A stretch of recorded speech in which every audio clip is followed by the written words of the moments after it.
इस पाठ में हम संयुक्त व्यंजन और द्वित्व व्यंजन के बारे में जानेंगे। हम जानेंगे कि संयुक्त व्यंजन किसे कहते हैं और द्वित्व व्यंजन किसे कहते हैं। हिंदी की वर्णमाला में संयुक्त व्यंजन छ, त्र, ज्ञ, श्र ये चारों संयुक्त व्यंजन होते हैं। इसके अतिरिक्त दो व्यंजनों को जोड़कर भी लिखा जाता है। ठीक है, ये संयुक्त व्यंजन है चारों, और इसके अलावा दो व्यंजनों को जोड़कर भी संयुक्त व्यंजन लिखा जाता है। जब दो व्यंजनों को जोड़कर लिखा जाता है तो पहला व्यंजन क्या होता है? पहला व्यंजन अरहित होता है। अरहित मतलब अ के बिना होता है, मतलब आधा होता है, तथा दूसरा व्यंजन असहित होता है, अर्थात अस्वर के साथ होता है, मतलब पूरा होता है। जब हम संयुक्त व्यंजन लिखते हैं उसमें पहला व्यंजन आधा और दूसरा व्यंजन पूरा होता है, और लेकिन दोनों व्यंजन कैसे होते हैं? अलग। लेकिन जब हम द्वित्व व्यंजन लिखते हैं तो इसमें भी पहला व्यंजन आधा होता है और दूसरा व्यंजन पूरा होता है, लेकिन द्वित्व व्यंजन में दोनों व्यंजन कैसे होते हैं? सेम होते हैं, समान होते हैं, और संयुक्त व्यंजन में दोनों व्यंजन अलग अलग होते हैं। यहाँ पर देखिए, जब इस प्रकार के दो भिन्न व्यंजन आपस में मिलते हैं, भिन्न मतलब अलग अलग, जब दो अलग अलग व्यंजन आपस में मिलते हैं तब उन्हें संयुक्त अक्षर कहा जाता है। ठीक है, यहाँ पर उदाहरण दिया गया है, देखिए, जैसे स के नीचे हलंत है, मतलब अरहित है, वे अ के बिना है, अस्वर के बिना, मतलब आधा है ये, और ये त अस्वर के साथ है, मतलब पूरा है ये, तो ये आधा स और पूरा त, ये बन गया है संयुक्त व्यंजन। ठीक है, और इस संयुक्त व्यंजन से शब्द बना है बस्ता। ठीक है, ये भी आधा छ पूरा छ, दोनों अलग अलग व्यंजन है, ये बन गया है संयुक्त व्यंजन। और इस संयुक्त व्यंजन का प्रयोग करके शब्द बना है मच्छर। इसके बाद आधा श धन व। आधा श क्यों बोल रही हूँ मैं? क्योंकि यहाँ पे हलंत लगा है।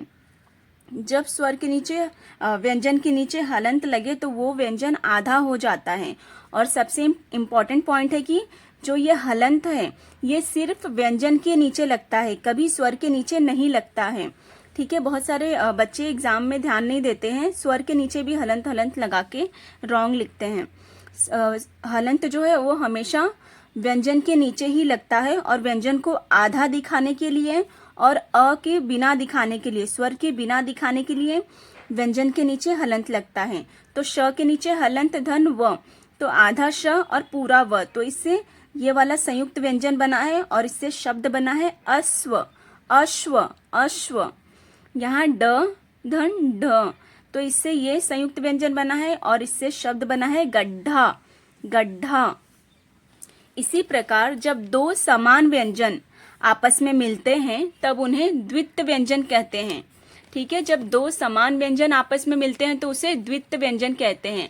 ऊपर भी दो व्यंजन मिलते थे, एक आधा था और एक पूरा, लेकिन दोनों कैसे व्यंजन थे? अलग अलग थे, भिन्न थे। और लेकिन यहाँ पर क्या है? दोनों व्यंजन समान हैं।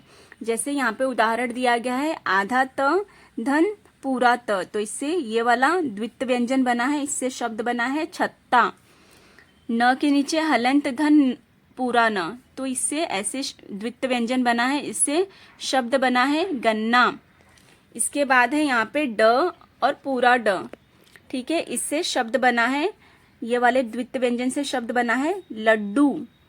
क के नीचे हलंत प्लस क जोड़ेंगे तो ऐसे वाला द्वित्व व्यंजन बना है, मतलब दो सेम व्यंजन, इससे शब्द बना है मक्का। इसके बाद यहाँ पर आधा ल और पूरा ल, देखिए यहाँ पे आधा ल और पूरा ल, इससे शब्द बना है ये वाले द्वित्व व्यंजन से बिल्ली। आधा च और पूरा च, ये वाले द्वित्व व्यंजन से शब्द बना है बच्चा। ठीक है, समझ में आया? संयुक्त व्यंजन में क्या है? दो अलग अलग व्यंजन हैं, इसमें भी पहला व्यंजन आधा है और दूसरा व्यंजन पूरा है, और संयुक्त व्यंजन बना है।